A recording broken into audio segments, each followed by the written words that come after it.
What if someone told you they slipped out of this very timeline, our modern world of smartphones, highways, and digital everything, and woke up in a past century? Not a dream, not a hallucination. A real journey backward in time, with evidence to prove it. Sounds impossible, right? But here's the twist. The story you're about to hear isn't whispered folklore. It comes with fragments of proof so unsettling, it could shake your entire belief in what's real. This isn't about ghost stories, conspiracy theories, or fairy tales. This is about a man who swears he was ripped out of the present and dropped into a version of the past that historians barely agree on. He didn't just experience it, he claims to have interacted with people, touched objects, and even brought something back. Imagine holding an artifact in your hands that doesn't belong to your lifetime, but somehow you carried it here. So, is he a liar, a lunatic, or a traveler trapped between timelines? Tonight, we'll walk through his strange testimony step by step. We'll look at the so-called evidence he left behind. And most importantly, we'll ask the question nobody dares to confront. If time isn't as linear as we think, then how many of us might already be living in a borrowed moment?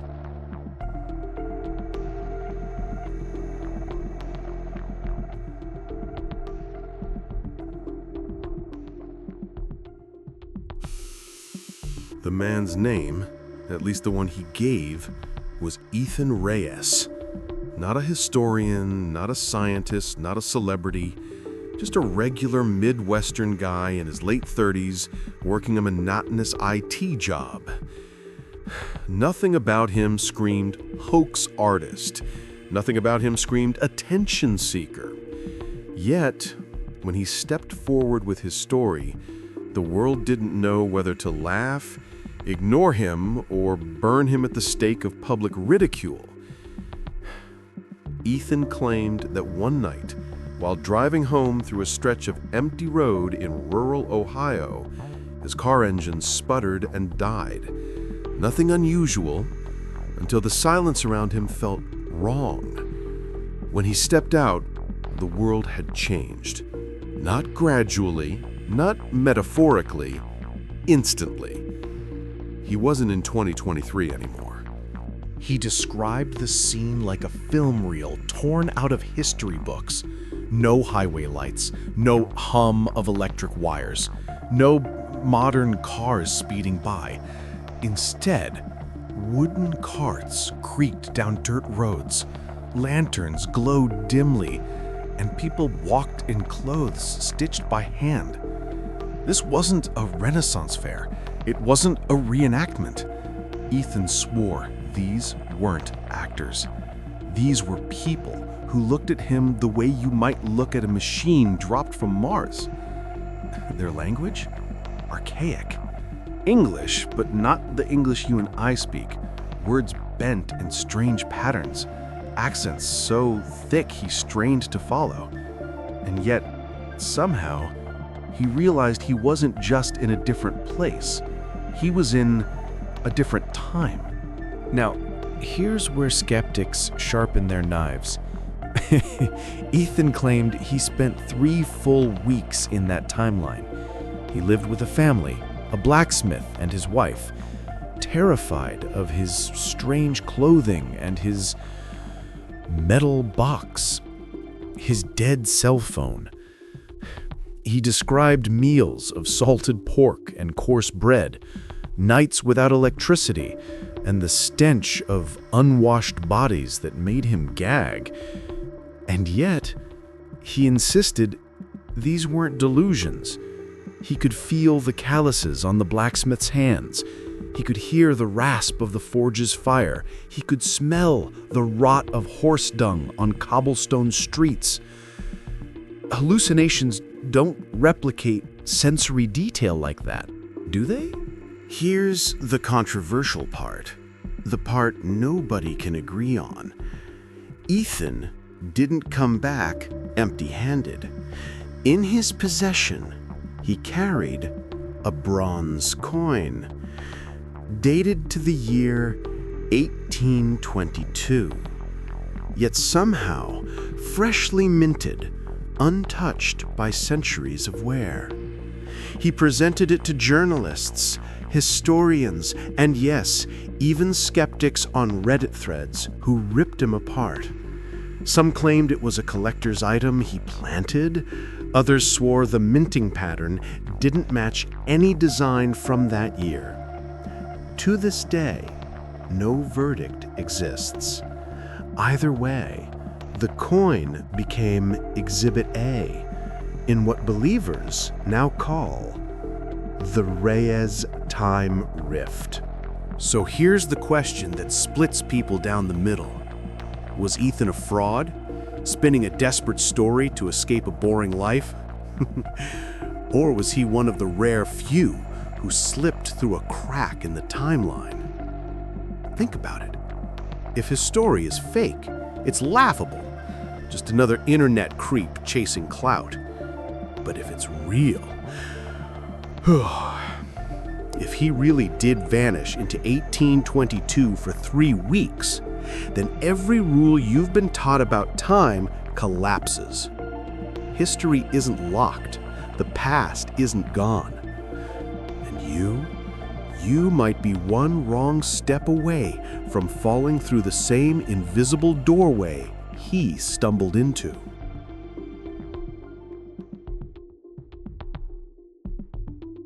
The coin wasn't the only evidence Ethan Reyes claimed to bring back. He also carried with him a small, weathered notebook bound in leather, filled with handwriting that experts couldn't agree on. The ink tested older than it should have been, yet the phrasing, the grammar, the strange inconsistencies, it sent historians into chaos. Some said the notebook was a forgery, stitched together from fragments of antique texts. Others argued it was authentic, but impossible, as if someone had deliberately erased its origin from history itself. But here's where the story gets dirtier. The notebook disappeared. Gone.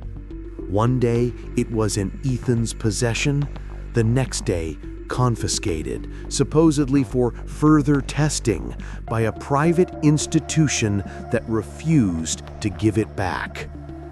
Coincidence or a cover-up? Skeptics swarmed like vultures. Journalists published headlines branding Ethan a fraud, a failed magician, a lonely man chasing internet fame. Scientists mocked the idea, saying, "Time doesn't work that way, period." But here's the part they don't want you to notice. No one, not a single expert, ever gave a definitive explanation for the anomalies tied to the coin and the notebook. Instead, they danced around the subject with dismissive language. Why? If it's fake, why not prove it? End of story, and let the man disappear into obscurity. Unless, just maybe, they couldn't. Unless the truth was too dangerous to admit. Think about it. Why would a random IT worker risk everything? His career, his family, his reputation, to tell a story that guarantees ridicule? What does he gain from being called a liar by every major outlet? Some claim he was mentally ill, hallucinating, spinning fantasies. But does mental illness mint coins with unrecorded patterns? Does it create notebooks with ink that baffles carbon dating? The skeptics want you to think case closed.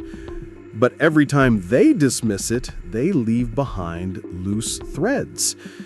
And if you pull at those threads long enough, you start to wonder, maybe Ethan wasn't the liar. Maybe the liars were the ones trying so hard to silence him. And here's where the debate turns toxic. Believers versus skeptics. Entire online communities erupted. Forums filled with heated battles.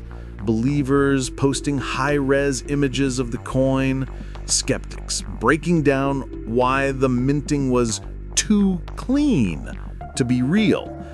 Some accused Ethan of staging the entire event with the help of antique dealers.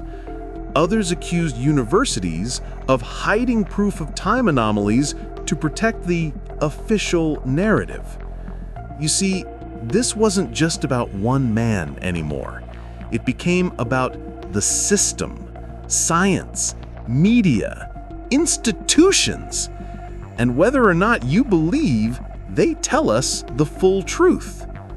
And here's the scary part. If they're lying about time, what else are they lying about?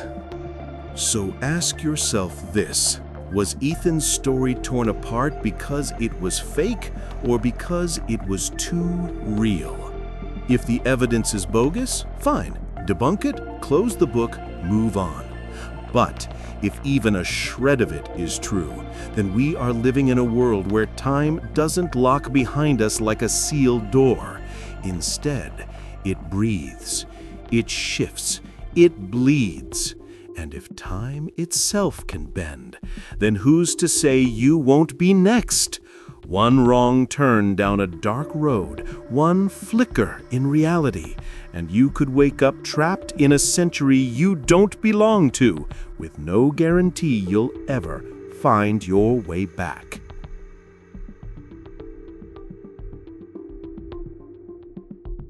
Here's where things get dangerous.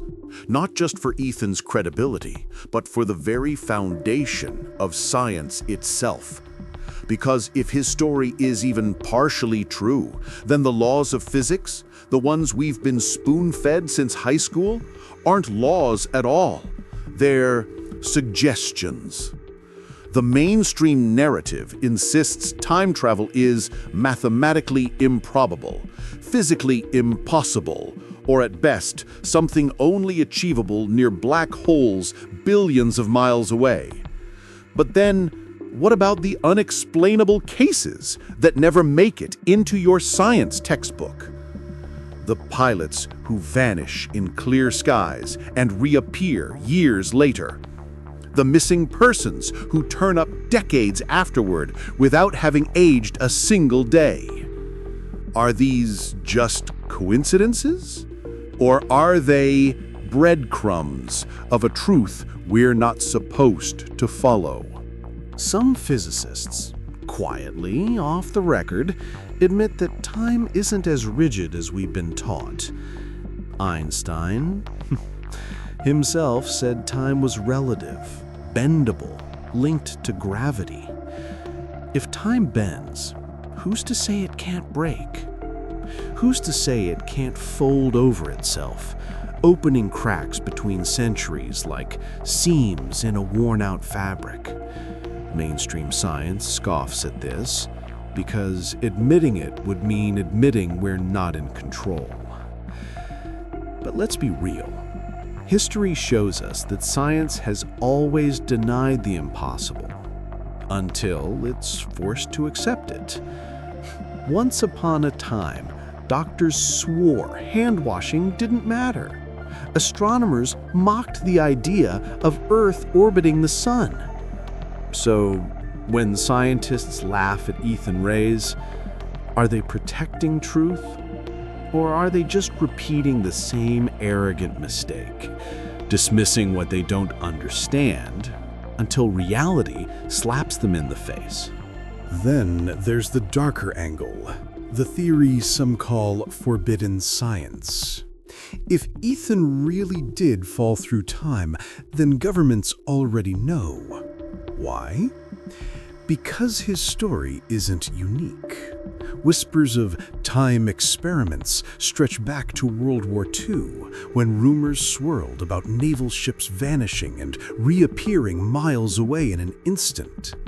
The so-called Philadelphia experiment. Officially, it's dismissed as a hoax. Unofficially, the details align too closely with testimonies like Ethan's. If those experiments happened, then Ethan's story isn't an anomaly. It's a leak. A glitch in a program someone's been running behind closed doors for decades. And leaks, as history shows, are usually followed by silence. Permanent silence. Of course, skeptics throw the same question back. If time travel is real, why don't we see people from the future walking around? But that's assuming the rules are simple. What if they're not?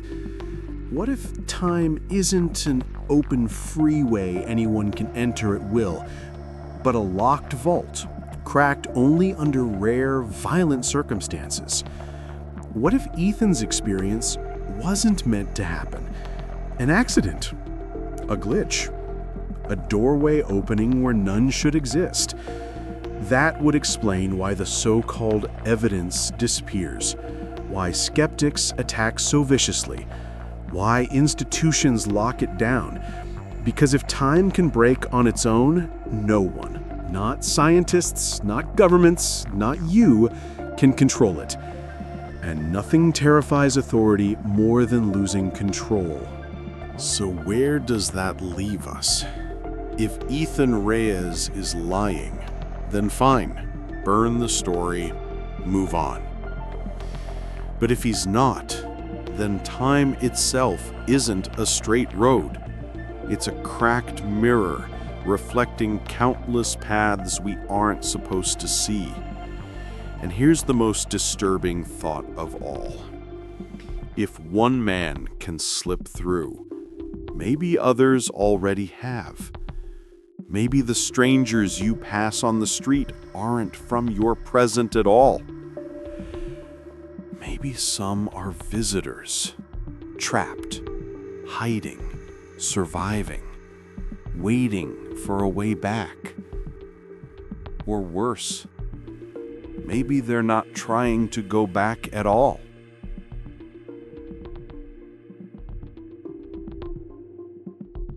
What happens to a man after he tells the world he's been to another time?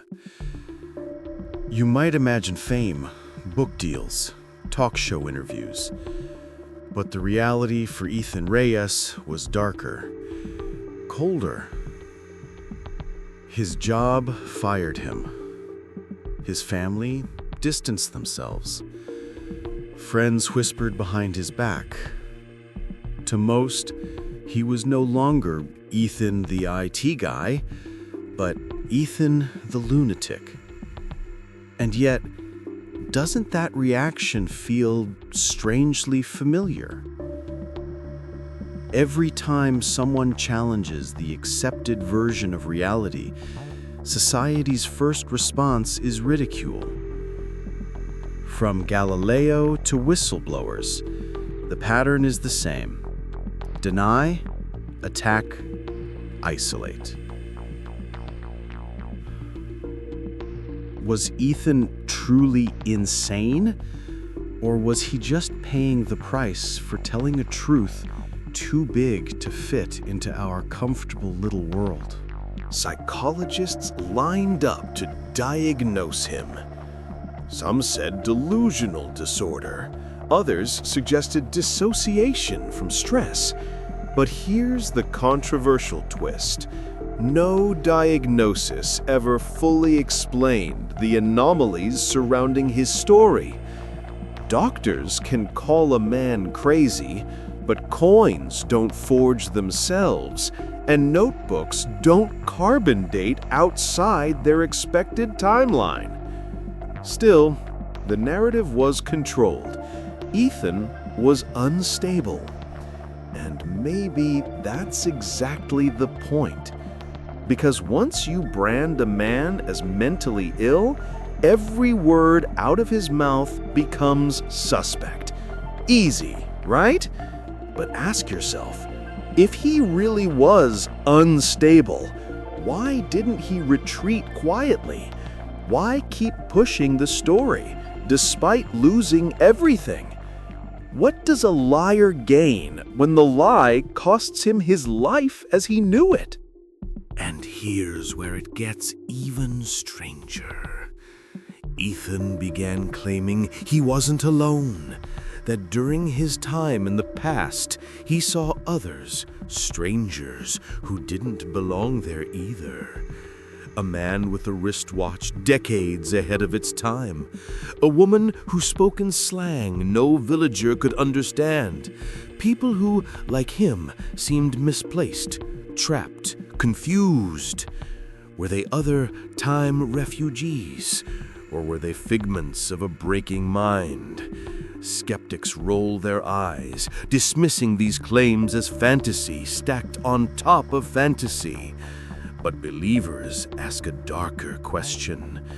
If more than one person has slipped through time, then how many are still out there, hiding in plain sight, pretending to belong? The toll on Ethan's mind became obvious.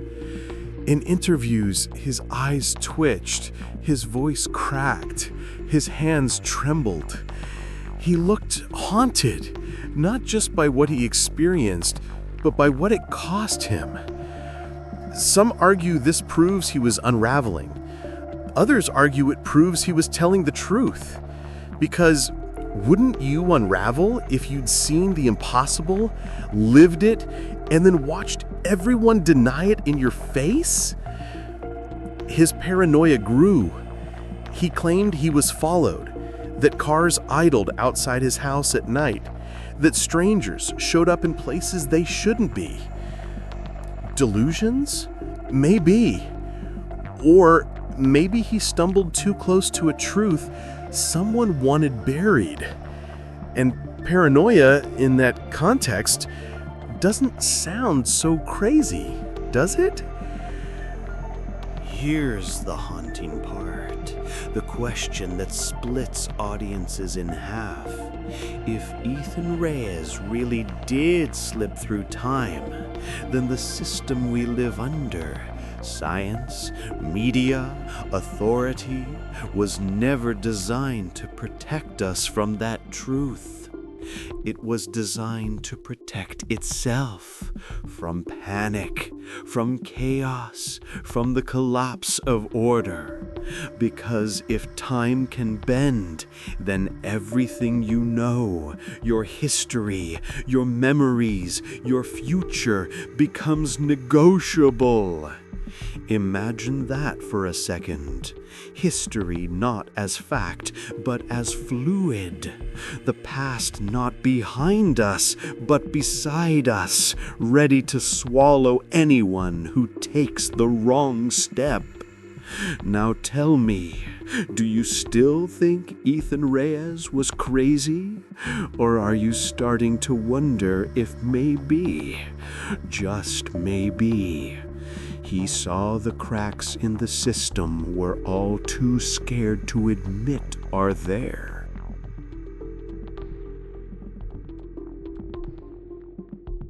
So where does this story leave us? A man stripped of his normal life, branded insane, clinging to a story too wild to be believed. Ethan Reyes disappeared from the headlines as quickly as he appeared. No one knows what happened to him in the years that followed. Some say he vanished entirely, moving off the grid, maybe even walking away from society. Others whisper a darker theory, that he never truly returned, that the man who came back wasn't Ethan at all, but something wearing his face. Crazy? Maybe. But when you stack his testimony against the coin, the notebook, and the eerie silence from those who confiscated his evidence, you can't help but feel the story isn't finished. And here's the twist that unsettles even the skeptics. Months after Ethan vanished, reports surfaced of a man fitting his exact description. Same face, same scar above the eyebrow, spotted in photographs taken from the 1800s. How does a man show up in daguerreotypes a century before his birth? Skeptics claim digital manipulation, clever hoaxes. Believers argue it's the final proof that Ethan never escaped the past, that he was swallowed by the timeline itself and left behind like a ghost haunting history. Which one is true? No one can say for sure, but one thing is certain: Ethan Reyes didn't just open the door to the past, he may have never closed it. So now, the question shifts to you. Do you believe Ethan was a liar, a lunatic, or the unlucky proof that time itself is broken? Could you be standing closer to a rift than you realize, one wrong step away from waking up in another century? And if people like Ethan are trapped across timelines, how many are already living among us, hiding in plain sight? I'll leave it here, unfinished, hanging, because maybe the story doesn't have an ending. Maybe the ending is still unfolding right now around us. Tell me what you believe. Was Ethan Reyes real, a fraud, or a time refugee stuck between centuries? Drop your thoughts in the comments, because this debate isn't mine to finish. It's yours.